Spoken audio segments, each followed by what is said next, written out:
Hey race fans, this is John Lemon. We're back with you here with the Ameriflex All-Star Sprint Car Series, doing another driver interview, and today is going to be Mr. Frank Taft here in Owasso, Oklahoma. Frank, appreciate you having us over today. Enjoyed having you. Yeah, very good. Let's talk about the early days of your involvement on how you got exposed to racing.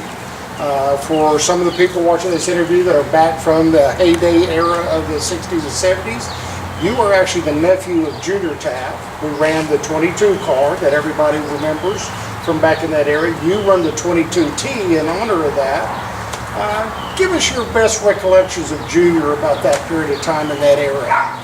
Oh, that era back then was just totally different than what it is now. It was, of course, I guess back then there wasn't as much to do as what there is now, but everybody's Saturday night was all speedway. It's all speedway. So I started out young, going to the track and playing like all the rest of the kids, you know, Aaron Lemons and all those guys running around and watching a few races. But the older you got, you know, you start doing more of the watching and getting involved, and couldn't wait for the day to get those white britches and turn 16 so you can get in the pits. Back then you had to be 16. That's right, 16, and then it took a while, and at the same time, they didn't even allow the ladies in at the time. It was a little while after turning 16 and wearing white pants, and it took a few more years for the gals to come in, so it was definitely a different time back then. How were you impressioned by Junior's racing? I mean, popular name, and here you are his nephew. How were you impressioned by that? It was a pretty big deal. Even today, some of the people that come around, you know, say, "Well, you kin to Junior Taft?" Oh yeah, that was my uncle. You know, and he was my mentor. I spent a lot of time with Junior. Spent a lot of time at the racetracks, and it was good times. Imagine going to school, just riding the bike through the neighborhood. Must have been really, really cool knowing that there's somebody that's got a big name to them in the racing circles. That must have been really cool to you at the time. Yeah, it was. Another one of the cool things was riding in the pickup, pulling the car to the track on Saturday. Of course, back then everything was open trailer. Yes, it was. And everybody would see you and honk and wave. And, you know, it was a big deal. Big deal. Okay, so he's racing. Obviously, you know, you're impressed by his activities. Of course, we got thousands of fans in the stands in the days, so everybody knows him as well as the other drivers. What was your involvement on how you started racing? When did that actually start to take place for yourself? Actually, my racing days didn't start until I think about '06 when I got into racing with micros. A guy that I worked with, Russell Adair, and his daughter. They ran the junior sprints, and started going out watching him. And I made his mistake one night of telling him, "Hey, you know, that looks like fun. I like, you know, I've always thought about, you know, running a micro." And about 3 weeks later, he got me hooked in there and got me a car. So now you're talking around 2006. Yeah. Junior's running 60s, 70s. What were you doing, if anything, in the racing world between that period of time and 2006?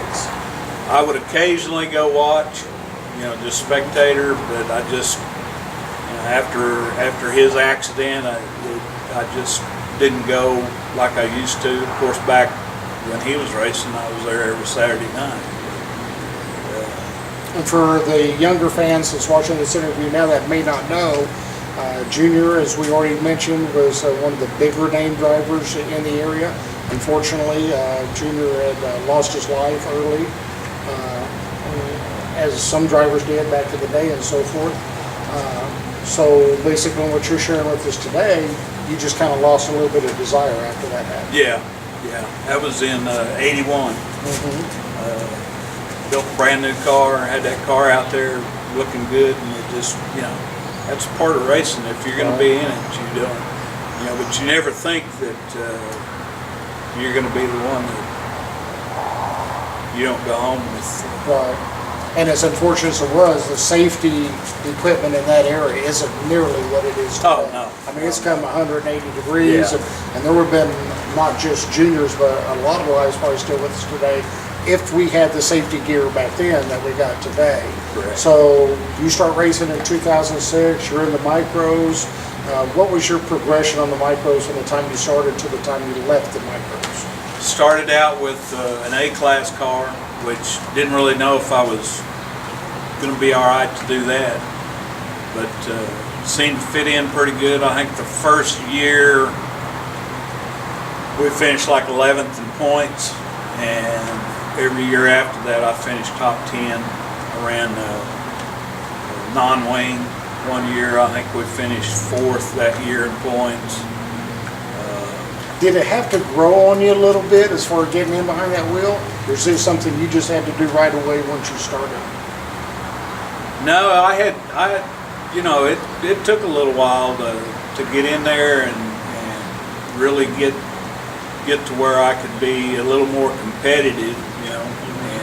And even then, I was, you know, I'm 49 years old when I start, and I'm racing against kids that are 15, 16, and they've already been running for 10 years. Well, that's a different world, So, huh? yeah, I was running with Donnie Crawford, Little Donnie, Right. Frank Flood, a bunch of the guys that Christopher Bell. Somebody said something about Chris, and I said, well, I raced against him. I didn't, you know, Right. I don't know that I ever beat him, but And like you just said, you're a rookie at 49. These guys are like experienced by this time. yeah, in their field. Yeah, I think once I went back to A class after the non-wing, and then moved up into the multi-class, and we did all right. I don't know that I ever won an A feature. I finished second a time or two, Right. but a lot of good names and a lot of experienced drivers racing the micros. Yep, a lot of them come up through the ranks. Absolutely. Christopher Bell, you dropped that name. We all know what he's doing now. He's up there in NASCAR land and doing a great job at that. You know, Shane Stewart, Darren Pittman, Brady Bacon, they all went through that, and they're making a living on the open wheel circuit right now, so they're doing a bang up job. So you go through your progression in your micros. When did the idea and how did it come about to start getting into the sprint car? My wife, Your wife, okay, which is Virginia. Virginia, she said, and we've done this a long time now, said, why don't you go ahead and try a sprint car, a little bigger car, a little, you know, you might be a little more competitive. I was competitive, but I thought my size had a lot to do with me not being able to compete with these 100-pound kids. Right. You know, Because the weight weight differential. limit. Yeah, the weight limit. The only way I could get to the weight limit is just put my upper body in the car, and I never had figured out how to do that. Gotcha. So anyway, we stepped up to the sprint car, and wish I'd done it a lot earlier. And we're talking roughly about 5 years ago? Yeah, About what I think we it's were my talking about 5th earlier. year. Your 5th year. Yeah, this year's my 5th year, and I've always And ran. how'd that feel right away? Once you started running, say, the first couple of nights, how'd that feel to you? A little nervous, but kind of fit in pretty good. I mean, the cars, the micros, I did that for 8 years, so Right. it got me, I think, pretty much prepared for jumping into the sprint car, which I didn't really, I didn't really know that I could do it. Thought I was too old. Didn't know if I had. Because now we're talking, you started Michael's 49, so you're about mid-upper 50s when Yeah. you started. Yeah. And second year, won A feature at Creek, and that was really cool. That was cool. That was cool. It felt good. I haven't won one since, but we've been competitive. And where'd you get your first sprint car? Where'd it come from? Matt Covington. Matt Covington. Matt Covington. And ACS National Driver. I raced micros with Matt, and got to talking with him a little bit, and Kevin Caulfield, and Kevin said, you So he started talking to Matt, and Matt and I talked, and so he was at the end of the season, and he had a roller for sale, and he made me a deal on it, and we went and got it.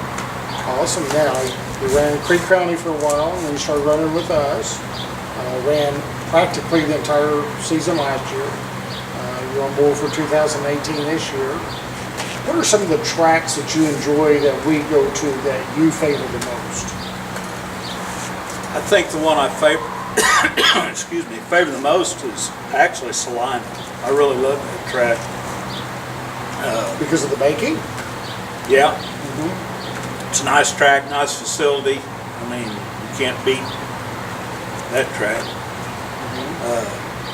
Ada's a good track. I like it. And what do you like specifically about Ada?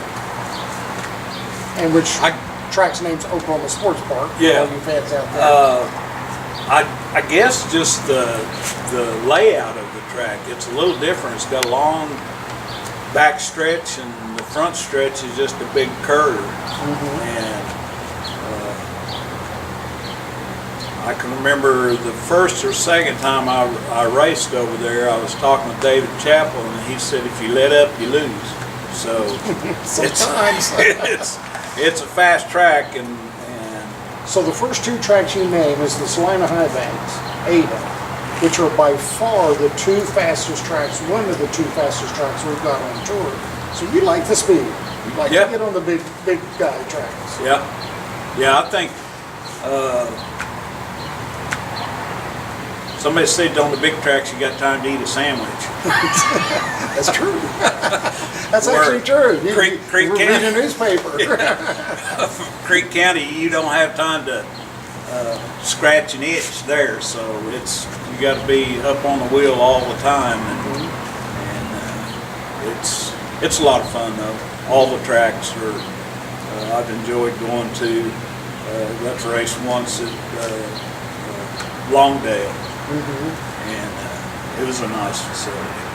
You know, you've been running around with us here for a little bit. What is it specifically about the series itself that you like racing within this series? The drivers are top notch. I mean, don't quote me, but I think most all the drivers we have are from Oklahoma. Most of them been racing for quite a few years, and they have a lot of experience. They race you clean. They help you out in a heartbeat if you need anything. You go to the track, somebody's broke down, you'll see a bunch of other guys over there helping them. Yep. So try to make that happen as much as they can, don't they? Yeah. They want you in the race. Yep. And whether you're their good. number one competitor or if you're just a guy there to have fun. But I'm still learning. I read somewhere where it said when you step in a sprint car, it takes at least 5 years to get a real handle on it. So I'm hoping, this being my 5th year, even though I'm up in the years, that I'll be able to compete. Tell us about this car that's sitting behind us right now. Tell us all about the chassis and the motor and everything involved with this car. Well, this is a 2016 Triple X. I bought it from Matt Covington beginning of last year. It's a tall cage.